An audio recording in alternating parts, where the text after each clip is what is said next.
ஆவணி வந்தது புண்ணிய சதுர்த்தி நாளும் பிறந்ததம்மா அதிகாலை முதலே மனையில் மங்கள மேளம் ஒலிக்குதம்மா கஜமுகனின் வரவை காண குடும்பம் வாசலில் கூடுதம்மா மாக்கோலம் இட்டொரு மனை மேல் வந்தான் ஆரத்தியாகுதம்மா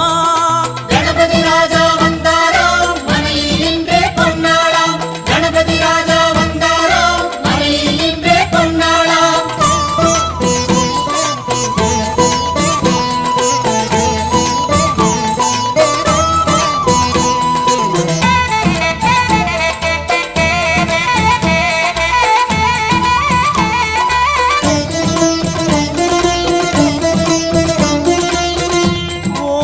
விநாயகா துர்கா விநாயகா பீமச்சண்ட விநாயகா தேகரி விநாயகா உத்தண்ட விநாயகா பாசபாணி விநாயகா கர்ப்ப விநாயகா சித்தி விநாயகா லம்போதர விநாயகா கூடதந்த விநாயகா சால கடங்கட விநாயகா